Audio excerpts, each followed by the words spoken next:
sub-themes. The event is about IMO to finance related to technical cooperation related to the protection of the marine environment.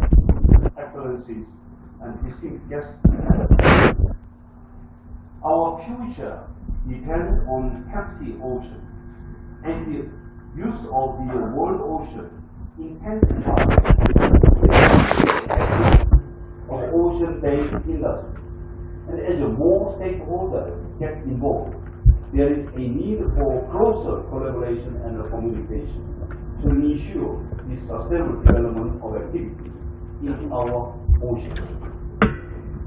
IMO is already collaborating with other relevant parties to ensure the sustainable growth of the ocean economy.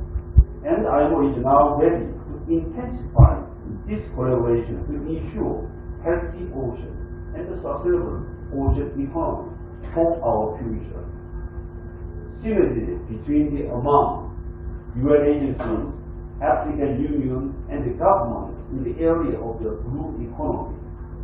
Synergy is essential against the backdrop of the call for ocean action and other initiatives, such as the UN Global Compact.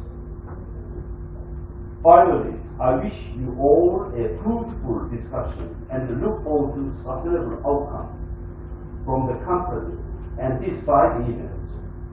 I'm confident that the exchange of ideas will make a positive contribution toward the objectives we all share to contribute to the sustainable development and a thriving blue economy. And since this conference is taking place in beautiful city Nairobi in Kenya, the eastern part of the African continent, as I mentioned, IMO is focusing on and strengthening technical cooperation programs for critical developing countries or small island countries as well.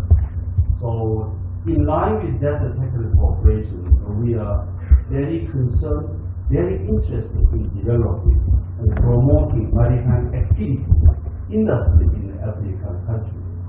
So in that sense, it is very meaningful to hold this conference in the Nairobi, Kenya. For instantly or intentionally, our Director of Technical Cooperation Division, in charge of all modes of technical cooperation programs, he's from Kenya, who is now moderating Mr. Juvenile Shindu. He is very, very hugely devoted himself to promoting technical cooperation activity. So I'm working with him. I'm very honored. I'm happy to work with him. And having said that, I wish you all the best and every success. And I should say, Asante. Thank you.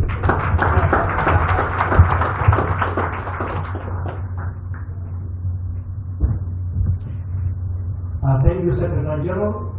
Please, you have it all from none other than the Secretary General of IMO on the commitment that IMO has towards developing the blue economy in the African continent.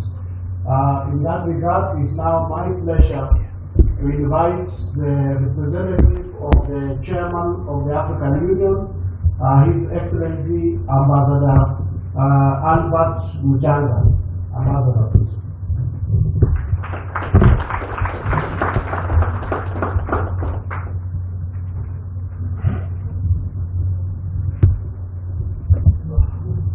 Thank you very much, Director of the Ceremony.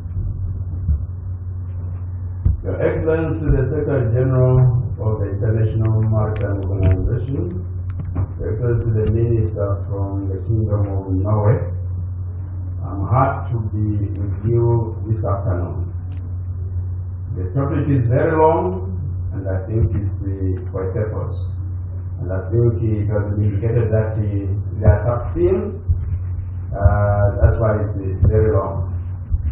Let me begin by saying that The blue economy is very important to Africa in several ways. I'll just mention a few of those. The first one is that the 70% of the African Union member states are coastal states. And therefore, every day they face the opportunities and challenges faced by the oceans, lakes, and rivers. And in this state of affairs, fisheries and coastal tourism play important roles in the economies of our member states. In addition to that, there is also marine mining, and this includes the salt extraction. And the countries like Namibia are major exporters of salt. The issue of transportation of cargo also plays a role in our economy. Against this background, policy documents and project documents have been formulated and are under implementation. But the key task is to ensure their effective implementation with a focus on obtaining very tangible results to show that we are making some impact.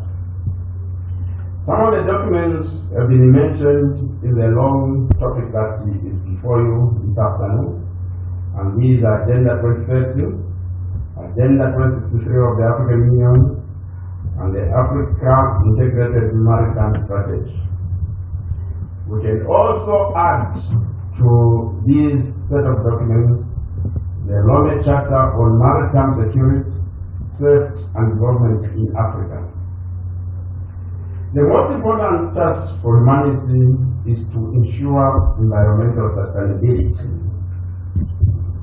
and also the sustainability of the blue economy itself, as it is under threat, as already mentioned, from fishing, from pollution, and from global warming, among others. In the African Union, strategic focus and high-level political involvement are also deemed to be very important in trying to leverage the opportunities offered by the blue economy.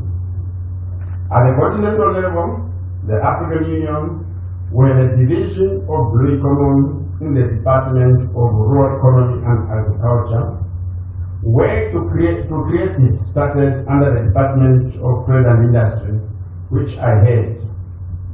In addition, the recently ended extraordinary summit of the African Union appointed a blue economy champion, and this is His Excellency, the President of the Republic of the Seychelles.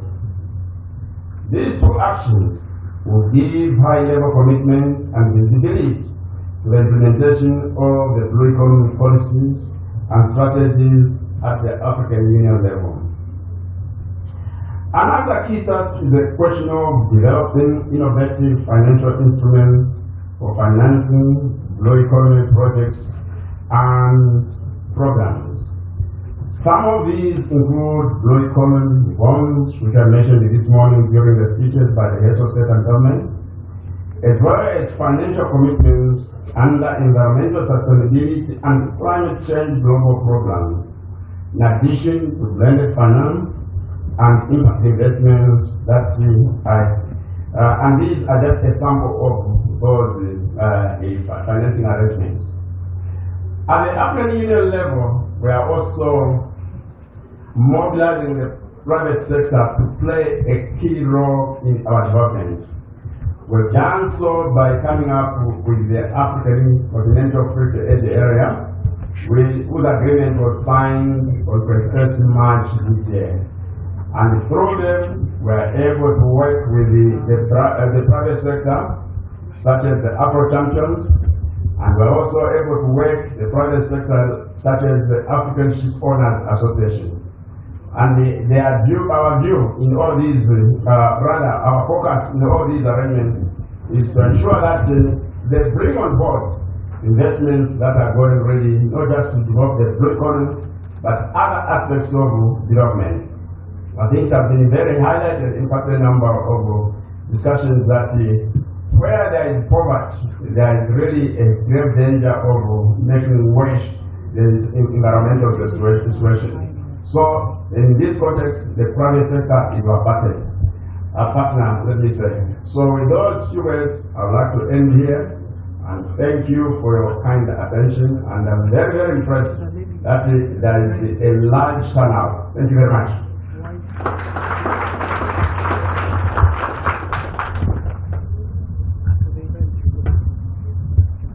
Now, you've heard it from none other than the African Union themselves, how committed they are for the issue of the blue economy, to the extent that they have even appointed His Excellency the President of Seychelles as the champion of blue economy. Thank you very much, African Union. It's now my pleasure to invite the Minister for International Development, Ministry of Foreign Affairs of Norway, His Excellency Nikolai Astrup. Please give him a round of applause.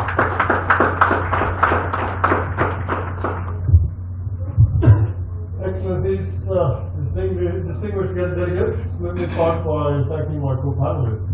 Both the African Union and IMO are great friends and partners of Norway, not least in this area. And let me also take the opportunity to congratulate the Secretary General with his recent re-election. The treasures of the ocean form the basis of our lives every day. The ocean is the provider of food, transport, work, and income. Throughout history, we have made a living from harvesting of our natural resources. Oceans are one of the keys to reaching the Sustainable Development Goals, the SDGs. Not only SDG 14 on life below water, but also the SDGs on poverty, hunger, energy, and decent work. They too depend on a clean, productive, and healthy ocean. Over the next 30 years, the world population is expected to grow by 2 billion people. Most of this growth will take place in Africa. The share of food and other resources coming from the oceans will have to increase substantially to meet increasing demand. The good news is that it can be done. It is estimated that the ocean economy could more than double its contribution to global value added by 2030.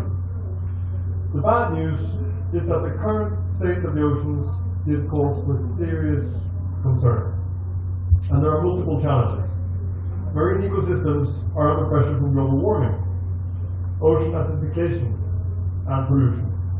3 out of 10 of the world's fish stocks are overexploited, partly due to illegal fishing, a problem all too familiar to many African coastal states. The solutions to many of the challenges facing us are to be found in the oceans. But these solutions depend on us managing the oceans wisely and ensuring that they are healthy. Clean and healthy oceans where we manage resources in a sustainable and integrated manner are a prerequisite for reaching the Sustainable Development Goals. We need to move from managing the ocean sector by sector towards an integrated ocean management approach. We need a single common process that encompasses all sectors, all interests, and all concerns.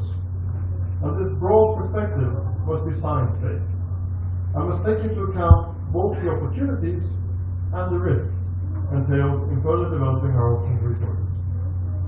Today, more than 2/3 of Norway's export revenue come from coastal and ocean-based industries, fisheries, aquaculture, shipping, and energy production. The Norwegian government's aim is for all ocean industries to realize their full potential. Technological and scientific advancements are enabling us to uncover the secrets and the opportunities of the sea and seabed. Norway has developed a system of integrated ecosystem-based management plans for all Norwegian sea areas. The purpose of these plans is to provide a framework for the sustainable use of the sea, but also safeguards the marine ecosystems. And surprise, surprise, the system works. These plans are our most important tool for promoting the blue economy in Norway. Last year we found a dead whale on the coast of Norway, and in its belly we found plastic bags. And those plastic bags were from all over the world. A clear illustration of the fact that plastic pollution transcends borders. Marine litter is a global challenge, and global challenges need global solutions. We need multilateral cooperation and international alliances to push the global community to take action to save our oceans. That is why our Prime Minister, Erna Solberg, took the initiative to establish a high-level panel for sustainable ocean economy earlier this year. The panel consists of presidents and prime ministers from 12 coastal states.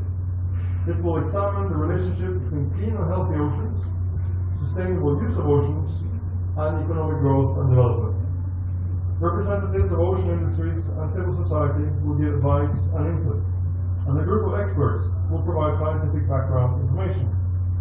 The objective of the panel is to catalyze bold, workable solutions for ocean health and wealth. For 70 years, governments have built strong and effective multilateral cooperation through the International Maritime Organization, with the aim of ensuring safe, secure, and efficient shipping on clean oceans. Likewise, the UN Convention on the Law of the Sea demonstrates that ocean challenges can be resolved through strong, global, legally binding frameworks. I would like to congratulate the IMO on the historic agreement to cut greenhouse gas emissions from international shipping by at least 50% by 2050. The IMO action plan to address marine plastic litter from ships, agreed in October, is another important achievement. Norway intends to contribute actively to the further work at the IMO on these issues. This will include supporting technical cooperation with developing countries. The African Union is an essential building block in the multilateral system and the international order, and has a key role to play in promoting peace, security, and sustainable development on the African continent. 38 of the 54 African states are coastal states. More than 90% of Africa's imports and exports are transported by sea, and some of the most strategic gateways for international trade are in Africa, which underscores the geopolitical importance of this continent. As outlined in the African Union Agenda 2063, Africa's blue economy should be a major contributor to continental transformation and growth. The African Union UNECA side event tomorrow will provide a good platform for discussing how the blue economy should become a significant driver of prosperity and job creation on the African continent. And Norway has extensive collaboration with many African states in areas relating to the blue economy, including petroleum and fisheries, delimitation of the continental shelf, and maritime security. And we will step up our efforts to share knowledge, technology, and experience, and we look forward to deepening our partnerships with the AU and the AU member states.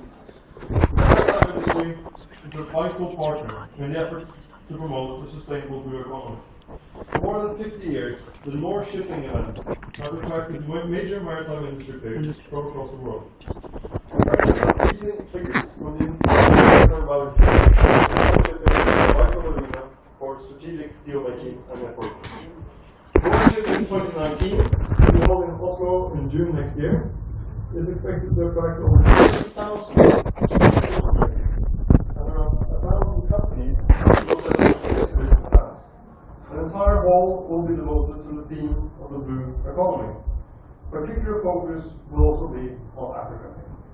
The 2050 Africa's Integrated Maritime Strategy provides a comprehensive and useful framework for joining forces to move the sustainable blue economy agenda forward. Norway will keep strengthening its commitment to the oceans. We will continue to investigate how we can combine sustainable use and good environmental standards to support future economic growth. And we will push for a joint global effort so that our actions can be even more effective. Thank you.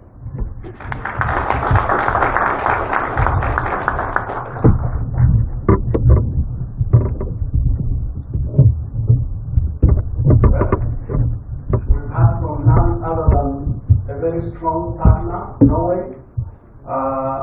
The minister has reminded us of the strong relationship between Norway, IMO, and the African Union.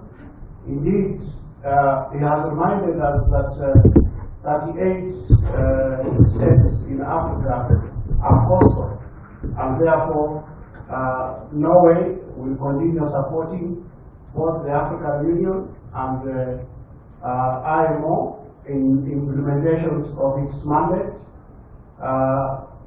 Your Excellency, you have mentioned to us about Shipping 2019, which is giving a special focus on Africa. And I can assure you, Your Excellency, IMO is working very closely with your people in Norway in preparation for Shipping. And I hope that many African countries will be able to attend the Shipping next year to reinforce the concept of the blue economy. With that, distinguished participants, we would like to, if you can give a round of applause to our key speakers.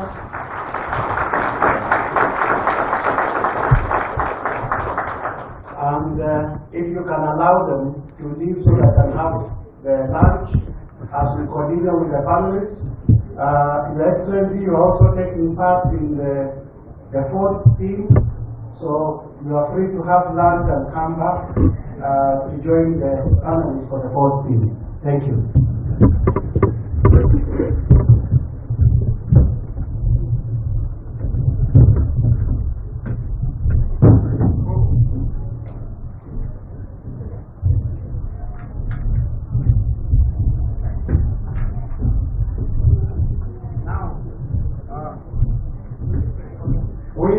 As I mentioned earlier, we have 4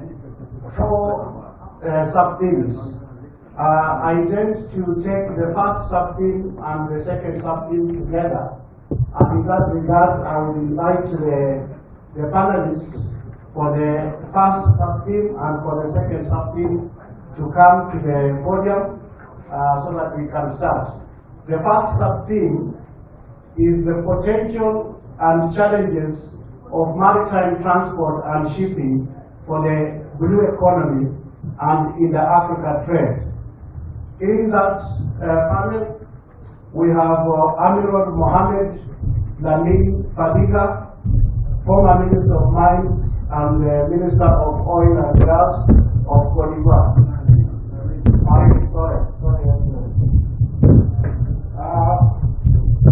We also have Mrs. Paul Usoro, Secretary General of the Abuja MOU.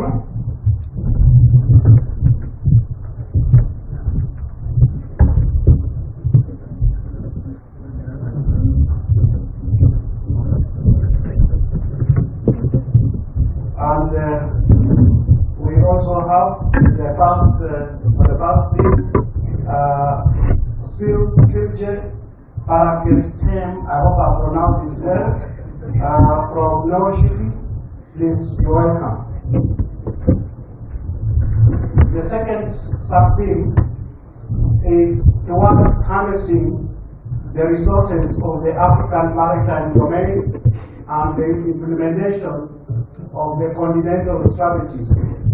In that panel, we have Mr. Chris Trelawney, the Chief of the Subdivision for Maritime Development of Technical Corporation of IMO. We have Mr. Michael Lukuje, Acting Director General of the Ghana Ports and Harbours Authority. Then we have Mr. Samuel Kame Domukuya, Strategic Planner, Ministry of Defense, Cameroon. So as you can see, we have a very strong panel with us. If we had time, I would have read for you their short bios, but we have no time. The only thing you can be assured is that they are experts in their own field. And in that regard, I would like to mention that Admiral Mohamed Lamin Fadiga, former Minister of Mines and Oil and Gas, is a founder member of of the Ministerial Conference for Maritime Transport. It used to be called IMO, but now it is called MOCA. And in the 80s, those who were very shipping, in the 80s, Navin Padiga was very active in the UNCTAD, especially with the development of the UNCTAD liner called 40-40-20. So you have the man himself today. So we're going to have very interesting discussions, and I would like to start by asking Lamine to give us his insights. You have 5 minutes, each panelist will have 5 minutes. Then after that, we will take a few questions and answers. Thank you.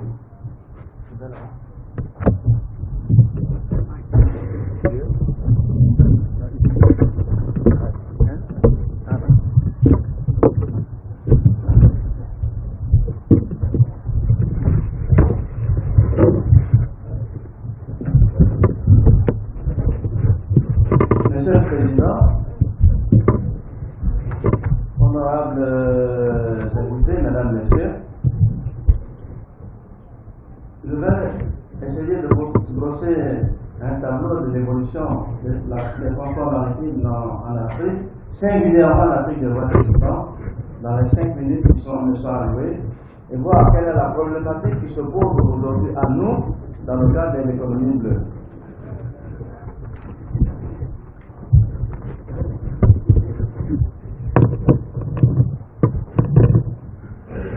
Bien. Les marines des pays d'Afrique de l'Ouest et du Centre ont connu un grand développement, disons, des indépendances jusqu'en l'an 2000. Notre pays voyait dans la création des flottes d'abord un signe de la souveraineté nationale et surtout un instrument de développement économique du pays. C'est ainsi que dès l'indépendance du Ghana, en 1957, le Ghana a créé la Black Star en 1957. Les Nigériens également ont créé la NNSL. La Black Star a eu jusqu'à 20 navires. Le Nigeria a 24 navires. La Côte d'Ivoire a créé ensuite la Citram. Et le Cameroun a créé la Camship. Toutes ces flottes se sont développées entre les indépendances et 2000, en se fondant sur un certain nombre de facteurs favorables. D'abord, le Code des conduites des conférences. Nous-mêmes, en tant que pays africains, militants de la mer, du nouvel ordre maritime international, nous nous sommes battus à la Commission des Nations Unies pour faire entrer le Code en vigueur. Donc, quand le Code a commencé à être appliqué dans nos pays, il a boosté l'évolution des flottes africaines. Ensuite, nous avons créé une organisation régionale qu'on appelle aujourd'hui l'Organisation maritime de l'Afrique de l'Ouest et du Centre, qui a fédéré les 25 États membres de l'Afrique de l'Ouest et du Centre, et qui a créé d'abord une organisation exécutive, le Conseil des ministres de l'organisation, qui a créé un comité unique qui négociait à l'époque au nom de tous les membres avec l'ensemble des partenaires. On a créé l'association des compagnies, l'association des chargeurs et même l'association de gestion des ports. Tout cet ensemble a mis en œuvre une politique globale, une politique cohérente dans la sous-région qui a permis de développer vraiment, de donner un grand essor de l'activité maritime pendant toutes ces années-là. Mais à partir de la fin de la décennie 90, 85-90, eh bien, nos flottes ont commencé à marquer le pas dans leur évolution. D'abord, le code de conduite a été remis en cause par nos partenaires. Deuxièmement, nous avons assisté à une généralisation de la concurrence et du libéralisme dans les lignes maritimes internationales. Là-dessus, Bruxelles et la Banque mondiale sont entrées en jeu. Elles ont obligé nos États à démanteler les flottes. dans le nouveau contexte concurrentiel qui était désormais en vigueur. C'est ainsi que la Citram a été démolie en 1994 et que les autres pays, la Black Star, la Kamchi, toutes ces flottes ont été démolies. Un nouveau contexte est né aujourd'hui. Ce contexte se caractérise par quoi? D'abord, une concurrence effrénée. L'activité maritime est devenue extrêmement concurrentielle, extrêmement capitalistique. Elle est aujourd'hui dominée par un nombre limité de compagnies, pratiquement 3 au plan mondial, la Maersk Line, la compagnie MSC qui est italienne, Maersk c'est danois, et CMA-CGM qui est française. Ces 3 compagnies ont constitué une alliance qu'on appelle l'Alliance P3, qui domine réellement le shipping international, singulièrement dans les grandes liaisons nord-sud, est-ouest, Europe-Afrique, Afrique-Asie. Dans ces conditions, et avec le développement de l'approvisionnisation, nous voyons sur la mer des véritables géants aujourd'hui. C'est plus notre bateau de 200 mètres. Aujourd'hui, c'est des bateaux de 400 voire 500 mètres, capables de transporter 20 000 conteneurs équivalents d'un pied. 20 000. Alors que dans le passé, c'était 500. 1000 au maximum. On m'a dit qu'il ne me reste plus qu'une minute. Donc ce contexte est extrêmement difficile pour les pays africains. Nous ne pouvons pas nous insérer dans ce dispositif nord, sud, est, ouest. La seule solution qui nous reste, c'est premièrement de louer des espaces à bord de ces bateaux, mais ce qui peut ne pas nous arranger. Et singulièrement, la chose la plus importante pour nous, c'est de nous orienter vers le trafic intercôtier et bâtir des flottes à la mesure de nos moyens, réactiver nos équipages, redonner une impulsion au commerce intra-africain qui va générer davantage de frais pour l'avenir et jeter les bases d'une renaissance des flottes africaines pour les années qui vont suivre. Nous sommes convaincus qu'avec l'essor de l'économie bleue, les Africains qui ont intérêt à s'entendre, à s'unir de nouveau, pour exploiter toutes les potentialités de l'économie bleue, améliorer la connectivité entre les ports, entre les pays, améliorer les connectivités entre les pays de côté et les pays sans littoral. Nous avons toutes les chances, en nous basant sur les facilités, les perspectives comme l'économie bleue, de relancer cette flotte et de connaître une nouvelle période face à nos flottes maritimes. Le modérateur me fait savoir que mes 5 minutes sont terminées. On essaiera de développer certains aspects de ces questions-là à travers le rang des questions. Je vous remercie de votre attention. Merci beaucoup.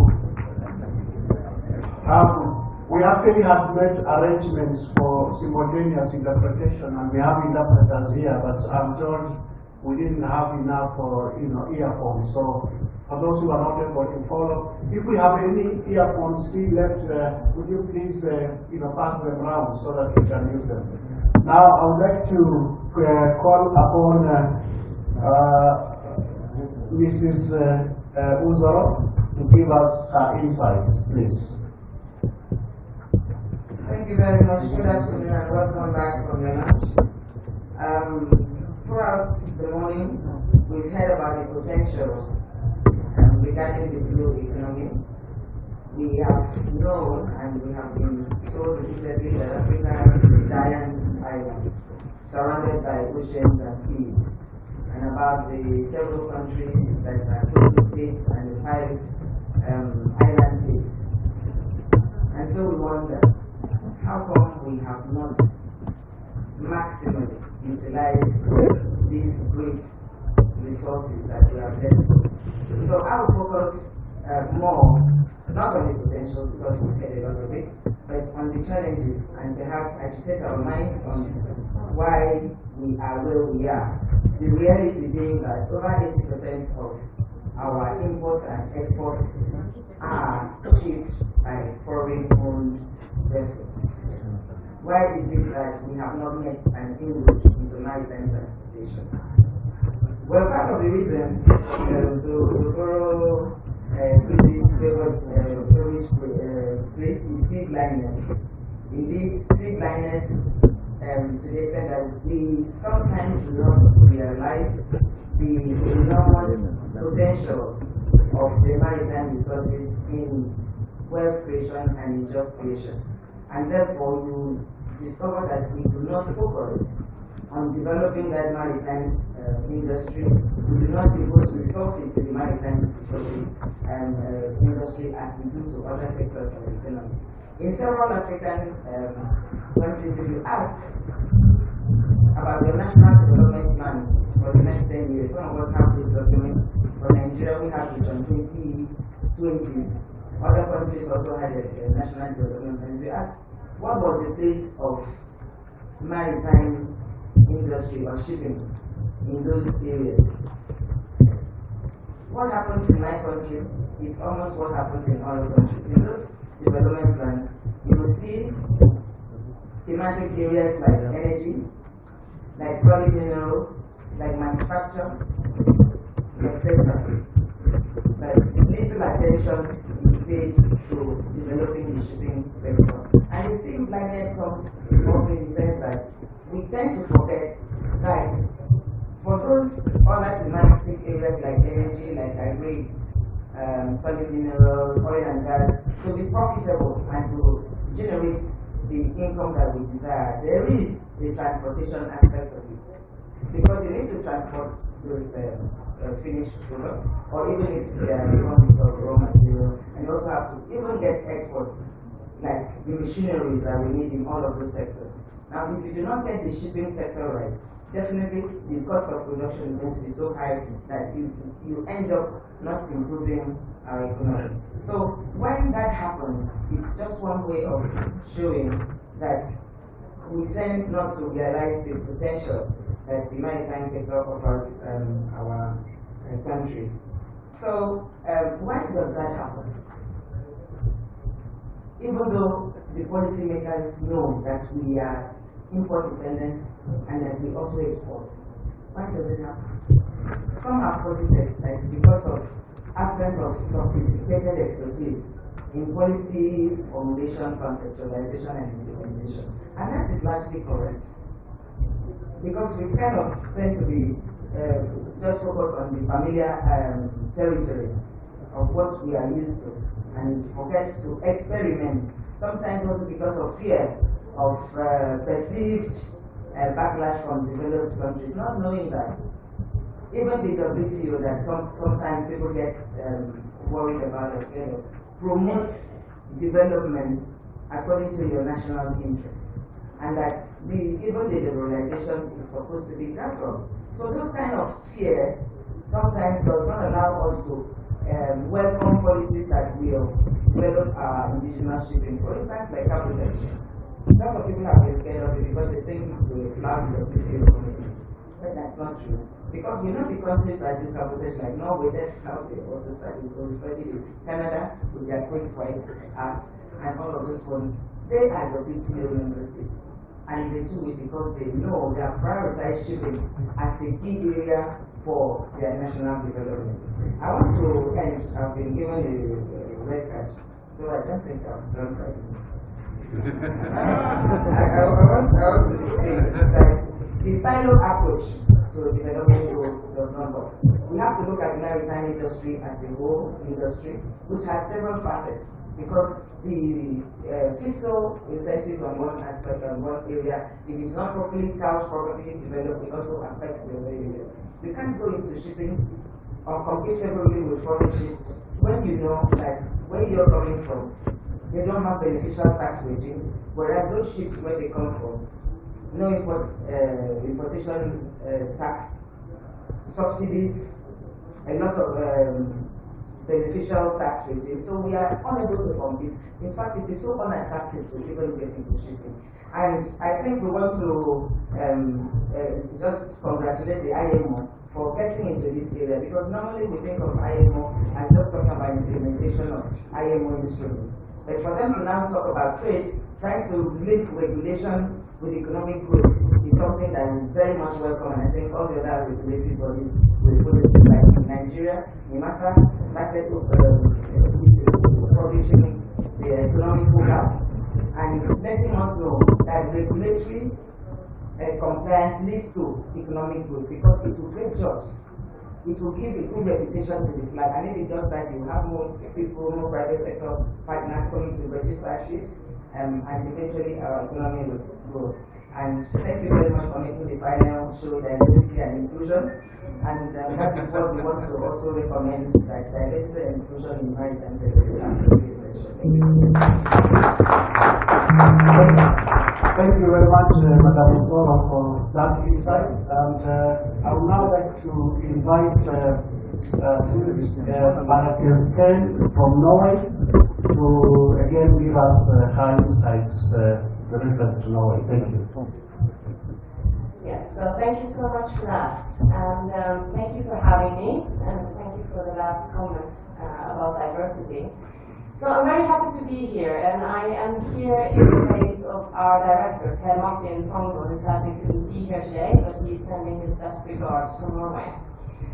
So Nord shipping is really at the center of the oceans, and as the designated meeting place and dating place for the ocean industries, we feel that we have a significant and very, very important responsibility when it comes to pushing the sustainability agenda. And this is precisely why, in terms of the sustainability goals, we have recently adapted 4 sustainability goals that we will focus especially on for the next Nord shipping in June 2019. Our focus boasts sustainability goal number 5. Gender equality and diversity. And in that regard, I think it's only appropriate that I'm sitting here instead of our Director Per Martin today. Indeed, yes. It is of enormous importance that we front the position and the inclusion and the involvement of women, Norwegian and African alike, and women all over the globe, to be part of the new sustainable blue economy movement. And this is a very heartfelt case on my part. I'm very excited, and I hope that there will be more conversations about how Norway and the African countries can participate and collaborate on this particular sustainability goal. Also, we've set out a course where we lay ground for special focus on sustainability goal number 13, which is climate, number 14, life underwater, and perhaps most importantly, in order to be able to effectively execute on all these initiatives that we're speaking about here today, number 17, which is cooperation and partnerships to achieve these goals. And I think that partnership really is the main topic here. For us, we see a special and very interesting trend in Norway, and also increasingly in Africa, where we see entrepreneurship and young entrepreneurship as a strong driver for the blue economy. I think the blue economy is really reliant that we are able to include in our policies proper instruments and proper initiatives to spur the young engagement and the young participation, so that we make sure that the generations that come after us have the right tools and the right incentives and the right engagement to actually create these businesses and to create these initiatives that will carry the blue economy in the years to come.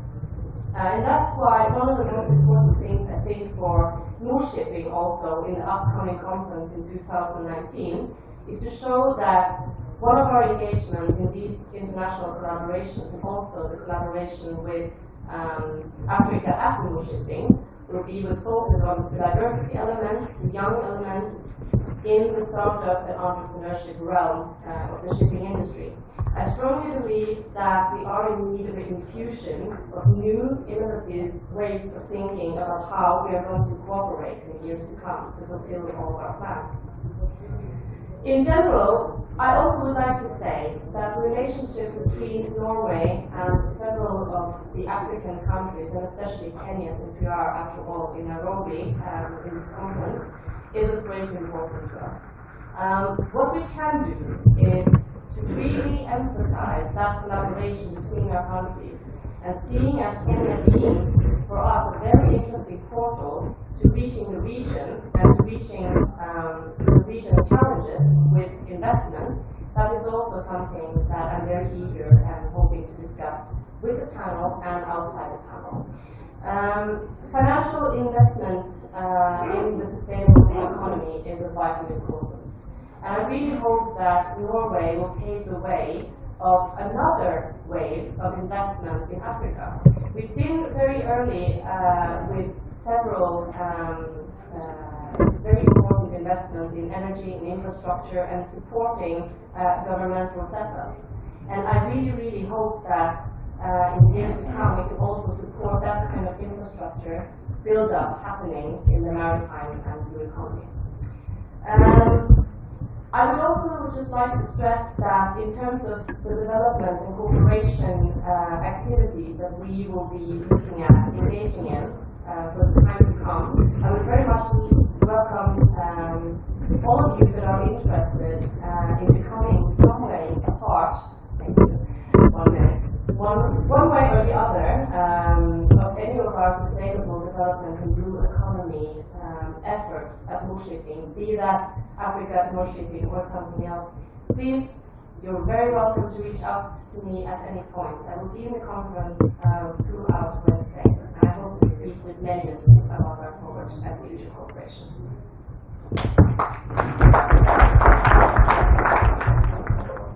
Thank you very much, and I'm sure she has carried some business cards which she can share with you outside the side events, so that we see how Africa can support the Moore Shipping 2019.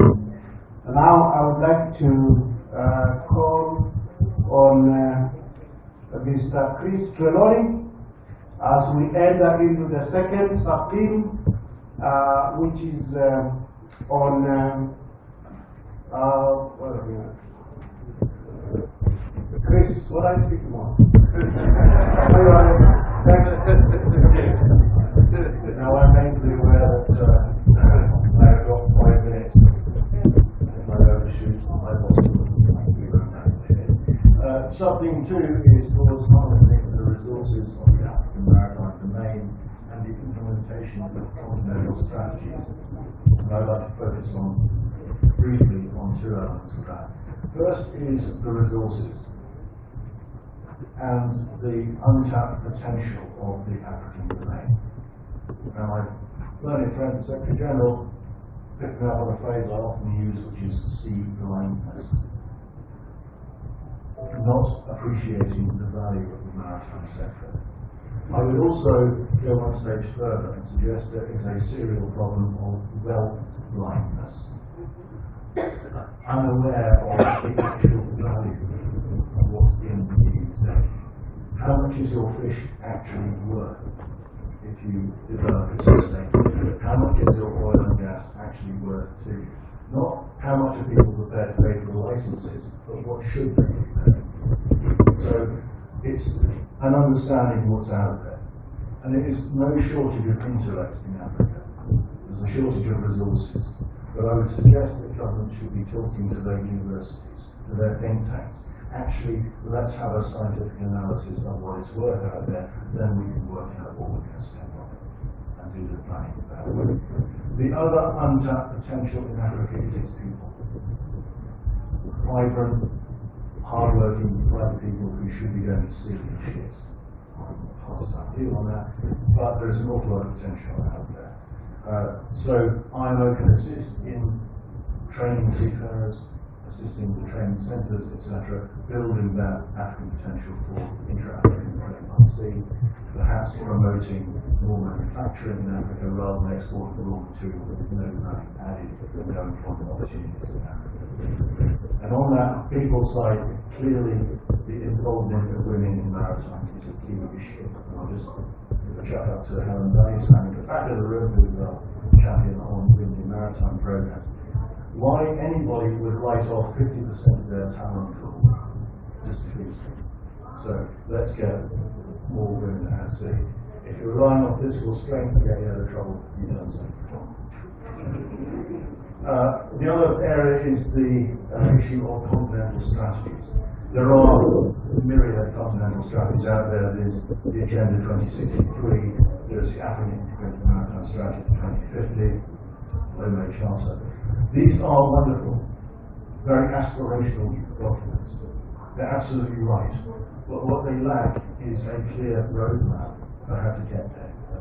And this is where IMO has been assisting. Now, the African Maritime Transport Charter 2010 is probably better in that regard. It's more prescriptive, it's more helpful. Unfortunately, it still hasn't got enough member states ratifying it for it to go into force. So that's another area we might want to look at. But we've been involved in a process of taking those aspirational documents and breaking them down into measurable objectives, measurable tasks. And we've done that through working with the member states in both East Africa and West and Central Africa to develop things known as the Yaoundé Code of Conduct and also the Jeddah Amendment and Djibouti Code, which operates in the East Coast. These set out commitments by the governments that have signed up to it to do measurable things. And some of the key ones there would be reviewing national legislation to make sure it's fit for purpose, so it will get you towards aims 2050 and Africa 2063. Establishment of national maritime security and facilitation committees, getting a whole of government joined up approach to maritime, not just leaving it as a proverbial maritime authority for 1 minute. So it's really, we do have programs which assist member states to achieve those objectives. The only other things I would point out is that member states implementing stuff is a better way of achieving it. In my opinion, it's a better way of achieving it than top-down approach from the African Union. You need to build your house on firm foundations, not on sand. Regional economic communities tend to reflect their membership, and if their members are perceived like wealthy and not giving enough priority to maritime, that's going to be the same in regional. Thank you very much. Thank you very much. I would like you just to turn to your neighbor, face your neighbor, ask him or her, are you civilized?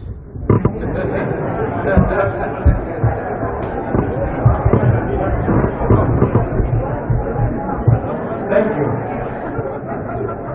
Thank you. With that, I would like to invite Mr. Michael Lukuje, Acting Director General of Ghana Ports Authority, to give us his insights with regards to the port sector. Michael, you have the floor. Thank you, Mr. Mudri. The subject of ports and the blue economy, I'll say very much directly related in the sense that the ports are homes to cargo ships, and every other activity that is linked to the port does affect the blue economy's growth or otherwise. And the port sector has been conscious of this. But even maybe I want to stand here and say that the coastal states, and as far as ports are concerned, have never been sea blind, maybe well blind, like Chris has said. We concentrate just on the ports and the fact that we need to pass our imports and export through the ports, but ignore to a large extent so many other resources that we could harness from the sea. But talking for the port sector, I think traditionally, if you look at the port development landscape, we've grown in tandem with the growth of trade and ships. As trade grows and ships growing in size, the supply chain gets highly sensitive to time. Certainly, ports have always adjusted in tandem. And we've been doing this. If you look at the African coasts, every single country today is expanding port capacity. Sometimes people are expressing the fear that we end up having too much port capacity with very little cargo. But of course, each country is developing the port on the basis of what its national economy can attract and what its country can do. But we have our own challenges as the port sector. Once we do this, we realize government don't have sufficient funds modern world to move in the same pace with the growth of trade and the need for port capacity and infrastructure. And therefore, governments have to always extend their hand to invite the private sector. And that is where the biggest challenge has come for ports, where the private sector is coming in to participate with a profit motive, yet government's participation is supposed to have a balance between the social value and the economic importance, sustainability. And here, ports have grown to realize that we have had a number of challenges in the area of contracts, negotiations, and arbitration. And of course, implementation, monitoring for compliance. Some regulatory frameworks are a subject of concern in some countries, where they don't sufficiently protect private investment. As a result, private people, when they are participating in any government project, they want to extract their value as quickly as possible before they get caught up in any political crossfire. And therefore, sometimes the bargaining power of the private sector is much stronger than the public sector. And we end up having PPP arrangements that are not entirely in our favor. Of course, the real benefits of PPPs in ports has also been a challenge, where you develop a port and modernize it, it becomes more expensive. So directly in terms of social impact, the society thinks the new port has brought higher costs than the values they are looking at. So how do we measure efficiency gains and translate them directly into some monetary value that we can demonstrate to society that the modernization and the PPP project has really brought about benefit? This is also a major capacity area that the port sector is looking at. Of course, the local content component of it is also a challenge, where the project is any private sector person coming to the port sector wants to have 100% ownership as a concessionaire. To what extent will society participate? Local content participation, that remains challenging. Very few countries have had situations where local participants have also been registered as concessionaires to develop and manage ports. So these are areas that the port sector is looking at as we seek to play our due role in the progress and value addition of the group economy. Of course, maritime security is very much known to all of us. For us as ports, access in and out of our ports and how safe and secure they are our major concern. And in this area, we certainly as ports are cooperating with national and regional authorities, maritime authorities and navies to ensure the waters through and out of our ports are as safe as possible. So whilst we are looking at developing stakeholder engagement and support and collaboration to deal with maritime safety and security, we are also developing internal capacity to be able to negotiate and execute win-win contracts. And of course, urging our government to have the most attractive regulatory frameworks to be able to deal with and attract investment into our countries. So capacity building, security enforcement, appropriate legal environment are the milestones that ports must pursue so that we can contribute our quota as a major component of the global economy. Thank you. Thank you very much. I would now like to call on Samuel Kame Tokuya, Strategic Planner, Ministry of Defense, Cameroon, who was very much involved in the development of the African Integrated Maritime Strategy 2050 during his period at the African Union. Samuel, you have the floor. Thank you, Mr. Chair. Good afternoon, everyone. And please allow me to express my gratitude to the IMO for facilitating my participation to this event.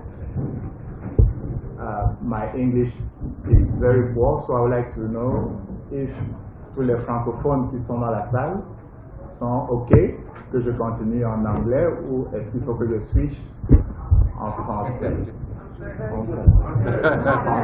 Français. Anyway, you're comfortable. On va donc continuer en français, tout le monde est d'accord. Le modérateur disait que pendant mes 10 ans passés à l'Union africaine, J'ai été le principal architecte de la stratégie 2050, stratégie africaine intégrée que nous avons développée pour la gouvernance de nos mers et océans. En fait, j'étais parti à l'Union africaine pour toute autre chose, et c'était une initiative personnelle qui m'a amené à proposer au leadership de l'Union africaine de joindre les experts, parmi lesquels beaucoup d'entre vous ici présents, pour, de manière africano-africaine, penser la gouvernance de nos océans, et ceci de manière multidécade, ce qui nous a amené à penser à l'horizon 2050.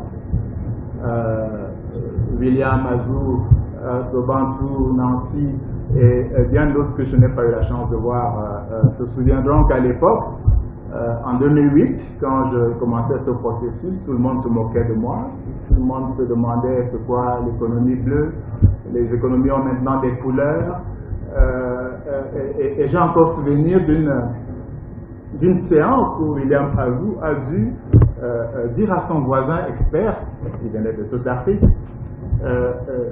que c'était important que nous regardions à ce sujet, que c'était important de voir aussi loin que 2050, parce que même de ce point de vue, je faisais l'objet de moqueries.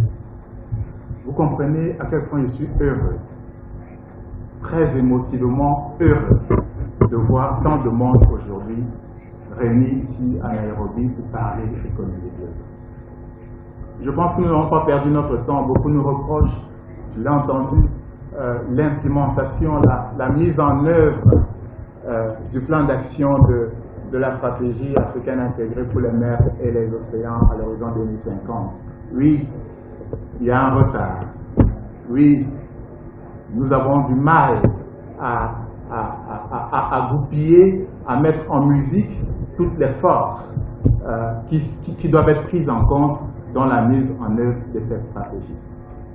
Mais je ne vais pas en rougir, je ne m'excuserai pas pour ça. Nous venons de loin. En 2008, Chris, qui est ici présent, janvier 2009, se souviendra qu'à Djibouti, quand nous étions en train d'adopter le code de conduite de Djibouti, j'avais demandé expressément que la dimension économique soit prise en compte dans le code de conduite de Djibouti, et personne ne m'avait suivi. Il est témoin que quand nous pensions le code de conduite de Yaoundé, cela a été pris en compte.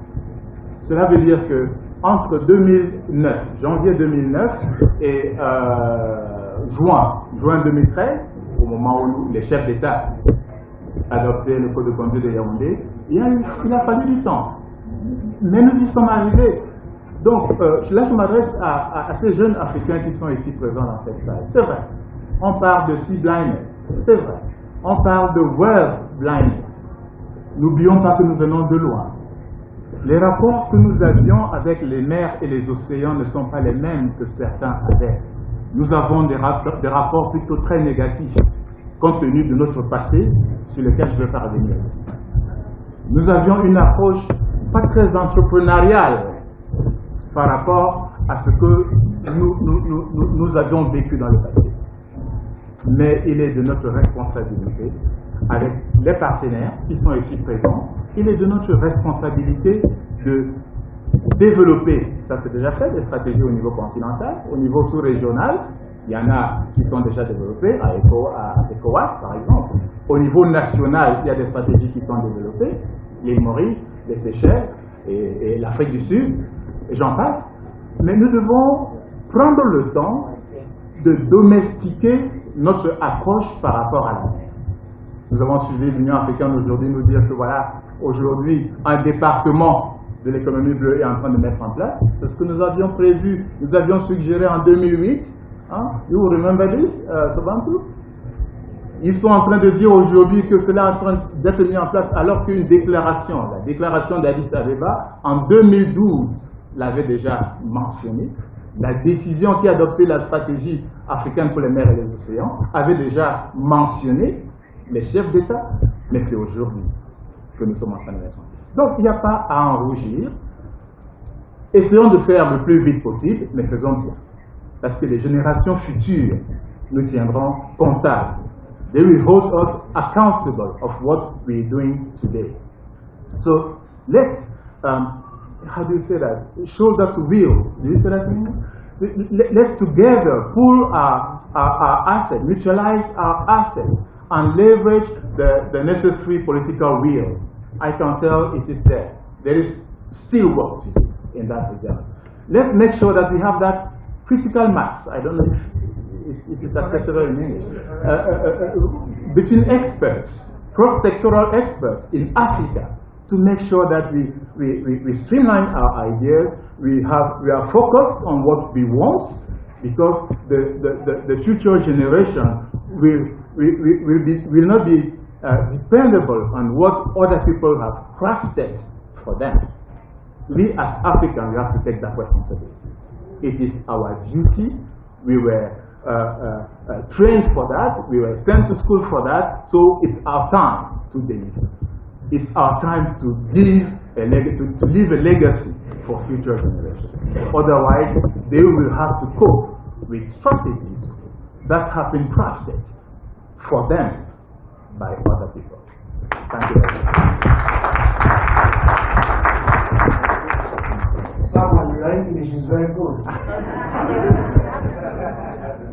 Now, I will take 2 questions from the audience before we go to the second set of panelists. So, can I recognize any hand, anyone? Unless you are still blind. Okay, gentleman there. Do you have a microphone?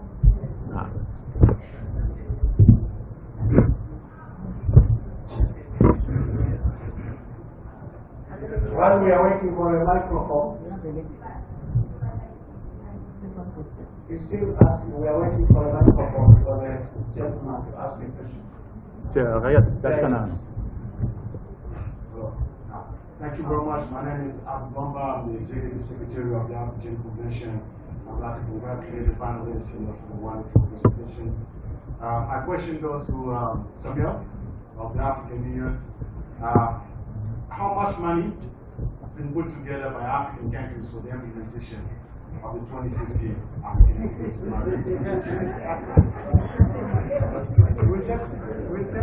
We'll take the second question. This lady here, we have to balance the gender, you know.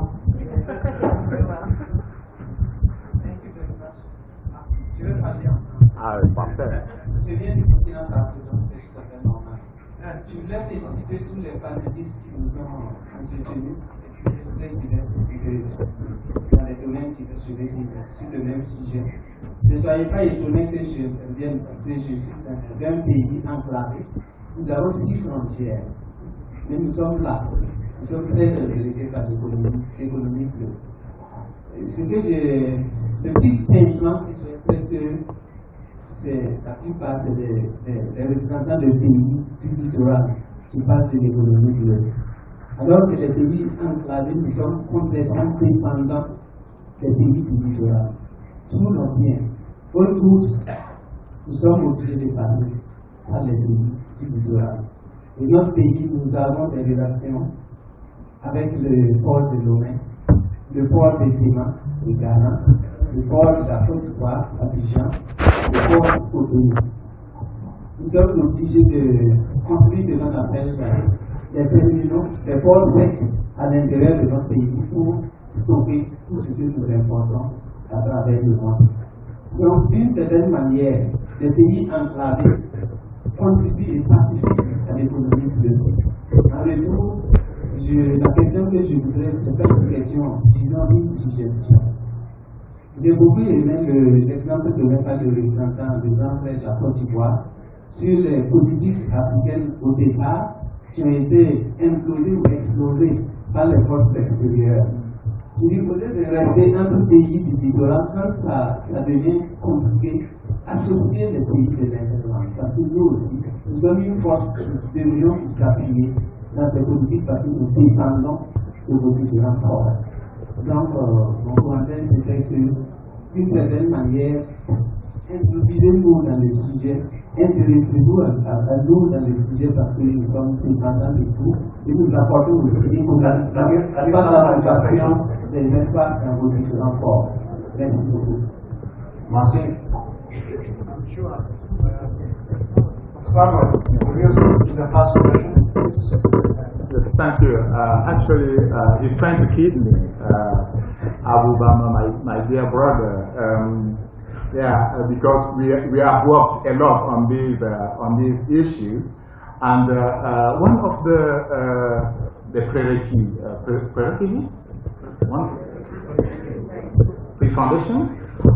preconditions of the contributions to come from African member states was the establishment of the Department for Blue Economy in Africa. When you look at the true size of Africa versus the true size of Europe, you will see that Europe is a tiny continent besides Africa, and that is reflected even in what we call the African Maritime Domain in the 2050 AIM strategy. We have much more waters than the Europeans, but they have a whole directory working on these issues with thousands of staff members, while at the African Union we had one person who decided on his own to tackle the issue. So, seedliness, well-doneness, those are behind now. We are progressing towards eyes. Samuel, will you please summarize? Et par rapport à ma sœur du Burkina Faso, je voudrais vous dire merci et vous rassurer que premièrement, le Burkina Faso a été instrumental dans le drafting process de cette stratégie. Il y a une dame, malheureusement, je ne me souviens pas de son nom, qui était avec nous à toutes les séances de révision de la stratégie. Hein, c'est vous dire à quel point, pour nous, vous êtes important. Et dans la stratégie elle-même, il n'y a pas de landlocked state. Nous avons supprimé, nous avions intentionnellement enlevé ce mot landlocked qui avait une connotation pour nous négative et nous l'avions remplacé par un mot que beaucoup n'ont pas accepté, mais c'est dans la stratégie et la décision l'a approuvé, landly connected.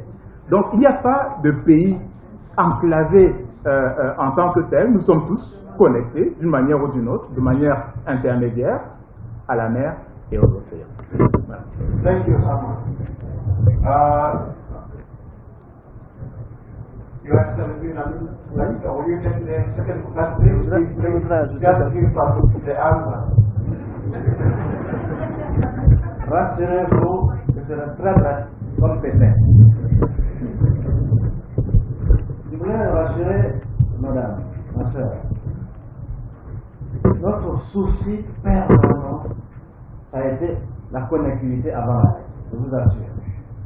Une de vos collègues, dont je ne dirai pas le nom ici par discrétion, a été non seulement membre de nos conseils d'administration, mais également membre du comité régional de négociation des fêtes maritimes que nous avons mis en place en 1975 à l'occasion du choc pétrolier qui a frappé l'Occident.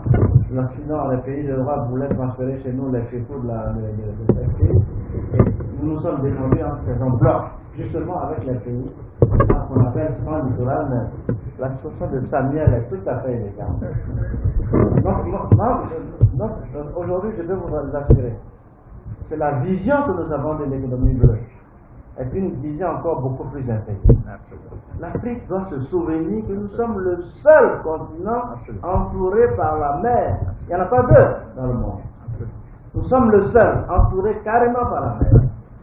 Si nous ne gérons pas l'économie bleue de manière intégrée, de manière rationnelle pour en tirer les meilleurs bénéfices, au lieu d'être pour nous une mer libératrice, elle va nous enfermer dans une autre prison qui sera encore pire que celle des négriers du XVIIe siècle. Donc L'économie bleue, c'est une chance pour moi. Thank you. That completes team 1 and 2. So we'll quickly move on to team 3 and 4 because by 4 o'clock we have to be out of here. And I'm sure if the panelists stay with within the 5 minutes, we can complete. But before they move away, please give them a round of applause again as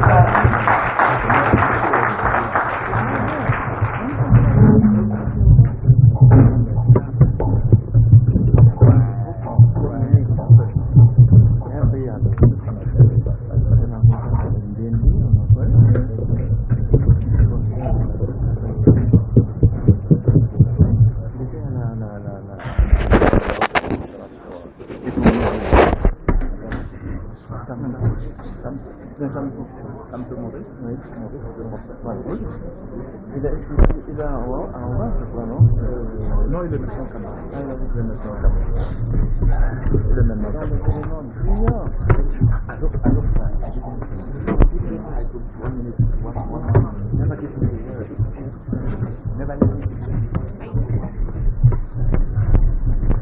Okay, I'd like to request we're now going to deal with the sub-theme 3. It's mainstreaming and leveraging the blue economy in national development plans and policies. In that sub-theme, we have Mrs. Nancy Kangitu, Principal Secretary, State Department of Maritime and Shipping, Ministry of Transport and Infrastructure. Nancy, you have the floor. Please give her a round of applause for she comes. The next we have Mr. Adeyinka Adeyemi. We have Mr. Adeyinka here. Give him a round of applause. Mr. Adeyinka is a LAPSEC Transport Corridor Project coordinator at the United Nations Economic Commission for Africa in Addis.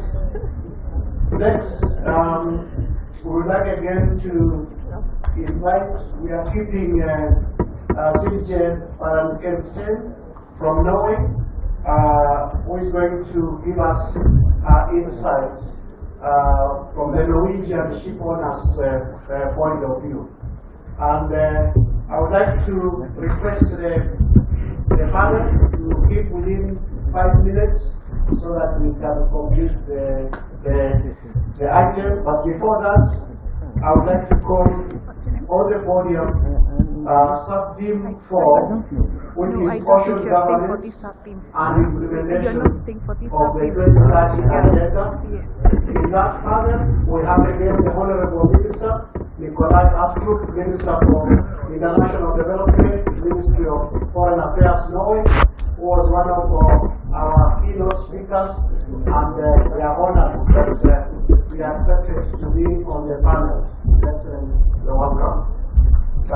Next, we have Professor Martin Nete with us. Is Professor Nete with us? Oh, thank you. I haven't seen you, Martin. You are hiding there. Yes.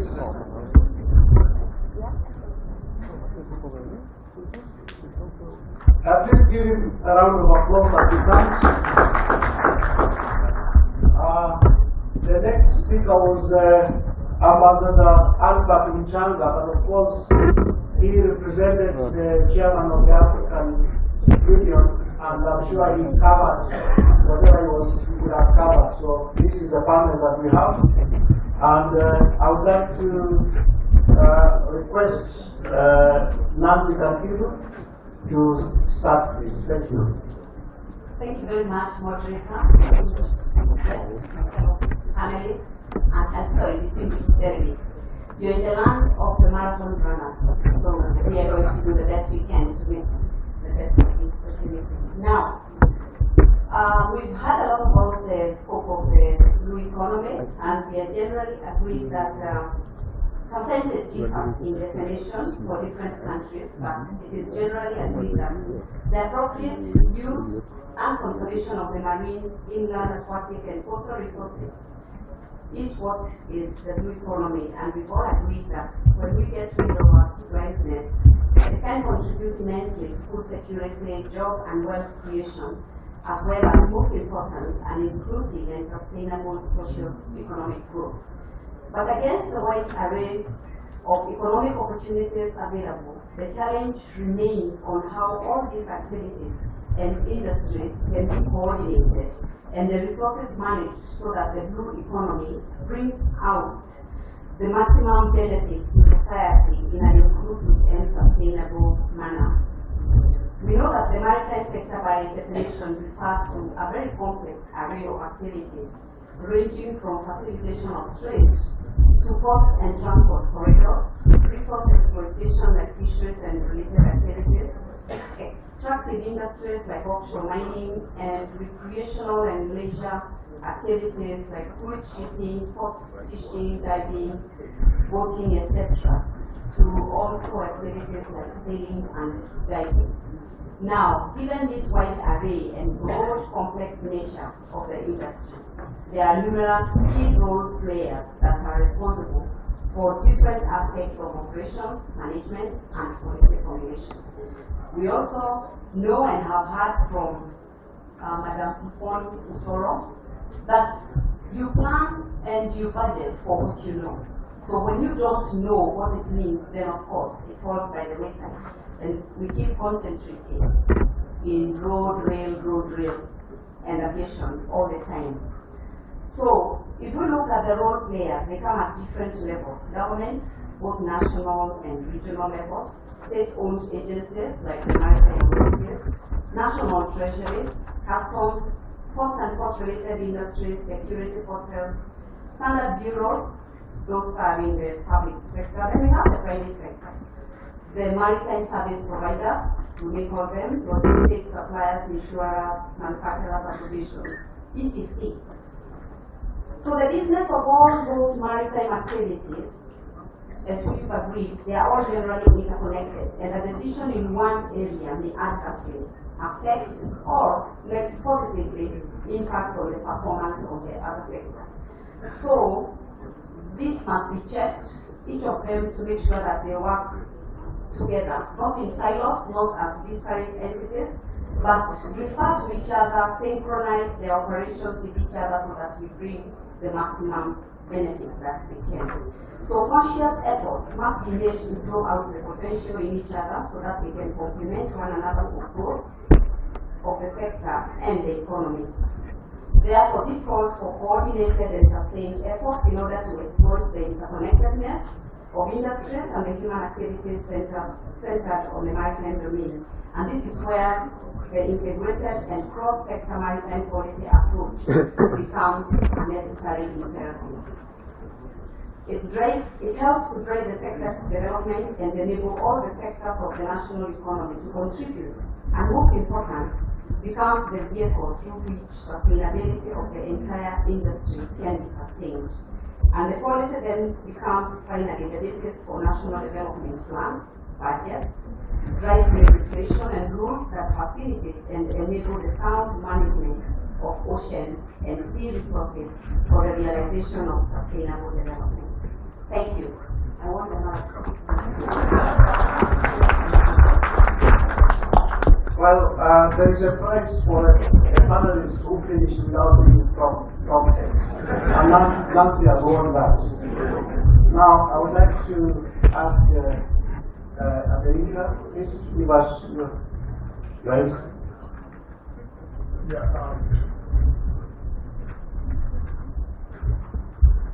Good afternoon. The question was asked a few minutes ago. Is there budget to implement the 2015 maritime? You all remember the answer? No. The truth of the matter is there's no budget. The reason there's no budget is that it was not planned for. And as my sister said, if you don't plan for it, you can't just have money. That is precisely the lesson of LAPSET. LAPSET perhaps might be the biggest infrastructure project of its kind in this sub-region. It consists of so many things. There are ports, there are 32 berths, there's the trunk roads, there's oil pipeline, there's what you call it, the seaport, the special economic zones. The port alone is about 1,000 acres. So now we have all of this stuff, and the reason keep in mind, LAPSET is Lamu Port, South Sudan, and Ethiopia. The whole ambition is to interconnect all of these three countries so that Kenya, South Sudan, and Ethiopia can actually have access to one another as well as to Central Africa. Now, how is it that Kenya has been able to do it? Almost spearheading the whole project. Because LAPSET is embedded in Vision 2030. It's just as simple as that. It is also the reason why the others have not been able to do it. This is not that difficult because Namibia has already done embedded maritime matters in its 2017-2022 development plans. So we say this can be done, and the question about is how can it be done? I suggest three things. One, harmonize regulations, policies, and laws. And it's very simple because marine resources don't apply for visa. Things happen, litters don't stop at the border. So we have to develop a regime of harmonious policies, laws, and regulations, so that what is illegal in country A is also illegal in country B. You cannot say you can fish, harvest sea turtles off the coast of Cape Town, and it is legal, but when you get to Kenya, it's illegal. People will, it will not work out. So that's number one. Number two, integrate blue economy in development plans. Just do it. Don't talk about it. Integrate it just like we do railways and all of those things that my sister spoke about. We can also talk about marine resources. We can talk about shipping. We can talk about tourism. We can talk about all of this stuff. Of course, it's a separate case because we had the NNSL in Nigeria, Nigeria National Shipping Line, which died. That is another story. So, but let us say, regardless of whether it will die or not, let us integrate it into national plans. And lastly, develop these plans nationally, but implement them sub-regionally. Whatever you develop in Kenya, keep in mind that you are going to have to implement it across East Africa. You do all of this stuff, and then you say, oh, we need capacity development in A, B, C, and D. This is where I give you our word. As ECA, we will step in and assist you in terms of technical assistance, technical support. We'll do whatever it is that needs to be done in order for you to stay focused and make sure that you can not only you are not only able to put this thing in your plans, you are also able to implement it. Thank you. Thank you very much. I think he also deserves a prize for finishing within the time. And now it's my pleasure to invite the Honorable Minister to give us your insight, please. Thank you so much.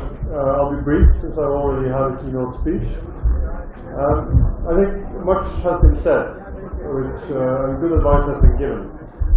I think we need to continue the normative work at the international level. We need global regulations on many things, not least in the shipping industry.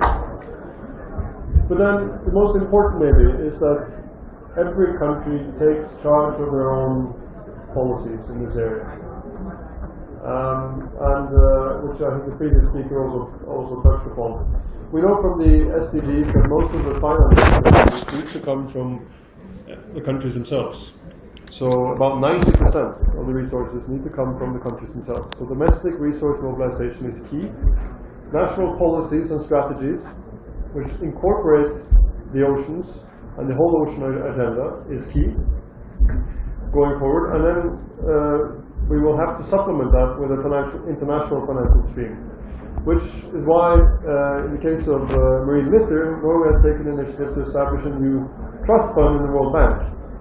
And in the last 6 months we have raised $100 million with 8 donors, and we're hoping more countries will come aboard. And if we and the main focus on that fund will be waste management, which is key to prevent marine litter. And we will of course also need to include the private sector. Any national strategy on the oceans needs to include the private sector, because without the innovation, technology and capital of the private sector, we will not succeed. But just relating to Norway and our experience, we also made a mistake back in the day that we put today's profits over tomorrow's sustainability. And in the long run, that hurts the profits in the future. So being able to say that, listen, we need to map our fish stocks and make sure that we don't take more out today than what is sustainable for tomorrow is hugely important to be able to reap the vast economic potential that lies there in the future. So today we have rich fish stocks in Norway. That has always been the case. And our fisheries industry is coexisting with our aquaculture industry, with our oil and gas industry, with our shipping industry, due to a national framework and a national strategy that incorporates all of them, and with strong focus on sustainability in every part of the value chain. So that's my advice, and I'll cut it short there because I know time is running out. But we are ready to cooperate with the African Union, with the IMO, with other countries in Africa, to make sure that we together can realize the huge potential in the blue economy. Thank you. Thank you, Your Excellency. I think this group seems to be doing very well, and without wasting time, I would like to call on Silje Parakisten to tell us something about experience, please. Thank you. So in terms of policies, I'm a very big fan of public-private cooperation, which I think is one of the foundations if we are to succeed with a lot of these ambitious goals that we are setting out to reach. And coming from a country where the public sector accounts for well over 50% of the economy, I think that that's a lot. Shipping in this situation, because I can't speak on behalf of the Ship Owners Association since I'm not represented, but I know that to us it's important to endorse and to support all the national policies in this area, as well as whatever is on the global agenda. I do strongly believe also in investment, again, coming back to what I mentioned in the previous session, that investments in financial investments in utilization of our experience in technology and knowledge, but most of all, the investment in people is what is crucial if we are to succeed with these policies.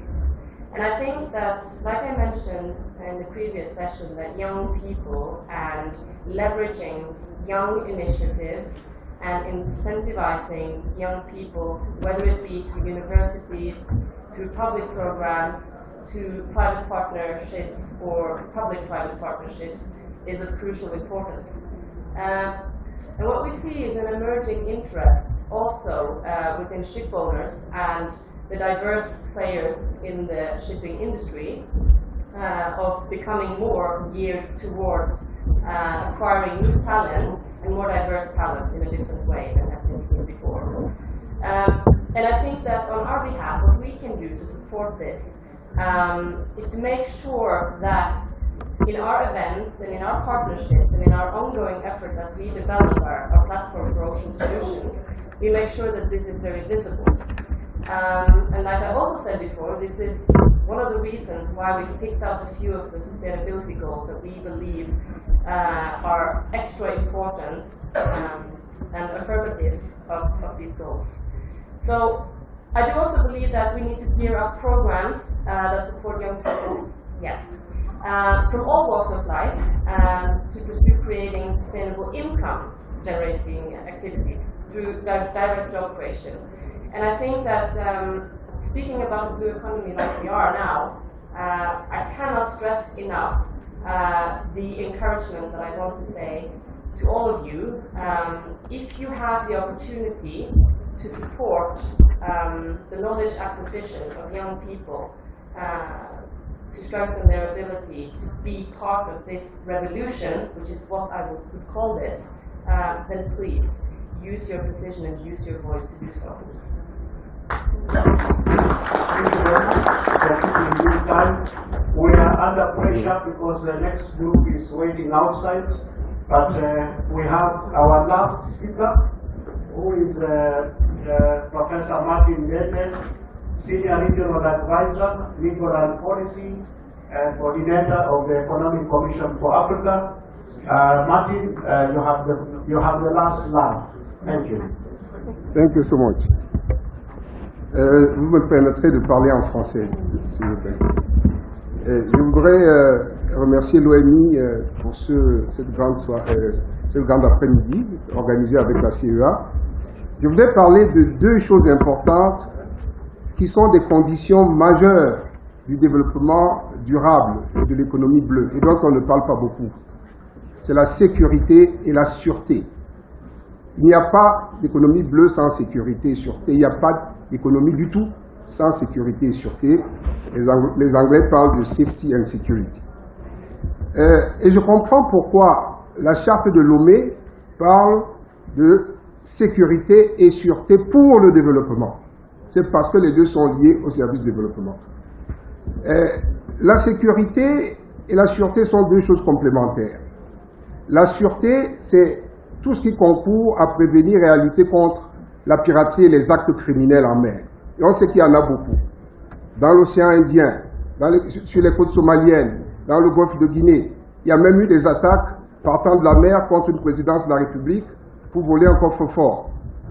Donc il y a beaucoup de criminalité en mer aujourd'hui. Mais la sécurité, c'est-à-dire tout ce qui concourt à la prévention des accidents, on parle très peu. Et je voudrais évoquer avec vous ici deux affaires qui sont très importantes pour notre continent et qui sont pleines de leçons. La première affaire, c'est l'affaire du Probokoala. Ce navire est parti, n'est-ce pas, d'Amsterdam, chargé d'une cargaison de produits hautement toxiques. Hautement toxiques. Voilà son circuit. Parti d'Amsterdam, il est allé à Padinski, il est d'abord allé à Padinski, il est revenu à Amsterdam, il a continué à Gibraltar, à Las Palmas, il est venu en Afrique, au Togo, au Bénin, on l'a refusé au Sénégal, il est arrivé au Nigeria, et un homme d'affaires du Nigeria a, en 2 heures, réussi à créer une société fictive en Côte d'Ivoire pour aller recevoir ce navire. Le navire est arrivé en Côte d'Ivoire, il a déversé sa cargaison hautement toxique, toute la ville de Côte d'Ivoire a été intoxiquée. Vous imaginez un peu une ville d'un peu plus de 2 millions, voire 3 millions d'habitants, où tout le monde court vers les hôpitaux, parce que tout le monde est en train de vomir, parce que les yeux sont en train de brûler. Il y a eu 16 morts et plusieurs centaines de blessés, enfin des gens qui ont été hospitalisés. Donc une menace grave pour toute une ville. Deuxième affaire, rapidement, c'est ce navire, n'est-ce pas, 10 ans après, on n'a toujours pas enlevé, n'est-ce pas, les déchets toxiques. L'affaire suivante, c'est le Jola. Le Jola, c'est un navire, n'est-ce pas, sénégalais, qui fait la desserte entre la Casamance, qui est un peu le garde-manger du Sénégal. Voilà le Jola, voilà comment il était chargé. Donc il fait la navette entre la Casamance, n'est-ce pas, et la capitale Dakar. C'est lui qui apporte à manger en quelque sorte à Dakar. Ce navire était en très mauvais état et il commençait à naviguer un peu sur l'est. Il était incliné quand il naviguait. Il est parti donc à Casamance, il a fait le plein, et au retour, en quelques heures seulement, il fait naufrage. 2000 morts, 2000 morts. Le Titanic africain, 2000 morts. Alors, quelles leçons pouvons-nous retenir en quelques mots de ces deux affaires très graves? Première leçon, c'est que nous voulons faire l'économie bleue, mais dans nos pays, les navires sont en très mauvais état. Nous devons d'abord contrôler nos propres navires qui sont en mauvais état. Ce navire était armé par la Marine nationale sénégalaise. Il faisait la navette entre les deux grandes régions du Sénégal et il était en très mauvais état et on a même découvert qu'il n'était pas assuré. Il n'était pas assuré. Les titres de sécurité n'étaient même pas en règle. Donc, les navires sont en mauvais état. Deuxième chose, la circulation des navires n'est pas suffisamment contrôlée. Elle n'est pas suffisamment contrôlée quand on voit que le Probo Koala a traversé toute l'Europe et toute l'Afrique sans être inquiété. Troisième chose, la sécurité du commerce n'est pas garantie puisque on peut bloquer le commerce d'un pays ou, comme on a bloqué le port autonome d'Abidjan, à cause d'un accident. Et toute dernière chose, nos populations ne sont pas protégées.